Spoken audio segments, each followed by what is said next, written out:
भारत की पवित्र भूमि पर जब भी सनातन धर्म की बात होती है तब एक नाम अपने आप जुबां पर आ जाता है, भगवान सोमनाथ का। यह सिर्फ एक मंदिर नहीं बल्कि यह आस्था, पुनर्जन्म और अमृता का प्रतीक है। सोमनाथ का अर्थ है चंद्रमा के स्वामी, अर्थात स्वयं भगवान शिव। कहा जाता है जब चंद्रदेव को अपने कर्मों के कारण क्षय रोग हो गया था तब उन्होंने भगवान शिव की आराधना की। उनकी भक्ति से प्रसन्न होकर शिव ने उन्हें आरोग्य प्रदान किया और कहा, हे सोम, यहां तुम मेरी उपासना करो। यह स्थान सोमनाथ के नाम से प्रसिद्ध होगा। यहीं से शुरू होती है सोमनाथ ज्योतिर्लिंग की गाथा, वह स्थान जहां भगवान शिव स्वयं अनंत ज्योति रूप में विराजमान है।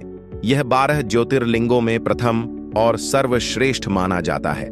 इतिहास के पन्ने पलटें तो पाएंगे कि सोमनाथ मंदिर ने भारत की महानता और सहनशीलता की कहानी लिखी है। प्राचीन ग्रंथों के अनुसार सबसे पहले यह मंदिर चंद्रदेव द्वारा सोने से बनाया गया था। फिर रावण ने इसे चांदी से, भगवान श्री कृष्ण के वंशज भगवान शूरसेन ने लकड़ी से और अंत में भविष्य के राजा विक्रमादित्य ने पत्थर से इसका निर्माण कराया। कहा जाता है कि इस मंदिर में एक समय सोने का सिंहासन, रत्नों से सजे द्वार और महामूल्यवान शिवलिंग स्थापित था जो सूर्य की किरणों से चमक उठता। लेकिन इतिहास गवाह है, सोमनाथ मंदिर जितनी बार टूटा उतनी ही बार और भी भव्य रूप में खड़ा हुआ। महमूद गजनी से लेकर औरंगजेब तक कई आक्रांताओं ने इसे तोड़ने का प्रयास किया, परंतु हर बार यह मंदिर सनातन विश्वास की तरह फिर से उठ खड़ा हुआ। कहा जाता है 1026 ईस्वी में महमूद गजनी ने यहां आक्रमण किया, शिवलिंग को तोड़ा, रत्न लूट लिए, पर आस्था को नहीं मिटा सका, क्योंकि सोमनाथ सिर्फ पत्थरों का मंदिर नहीं था, यह करोड़ों भक्तों के विश्वास का प्रतीक था। 1947 में जब भारत आजाद हुआ तब लौह पुरुष सरदार वल्लभ भाई पटेल ने संकल्प लिया, सोमनाथ मंदिर का पुनर्निर्माण होगा और यह मंदिर भारत की अस्मिता का प्रतीक बनेगा। उनकी प्रेरणा और डॉ.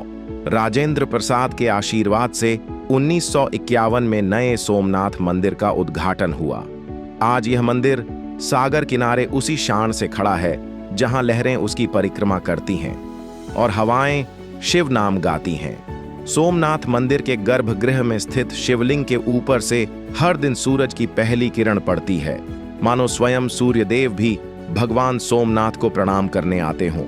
यहाँ नित्य होने वाली आरती, घंटियों की गूंज और हर हर महादेव का जय घोष हर भक्त के हृदय को शिवमय कर देता है।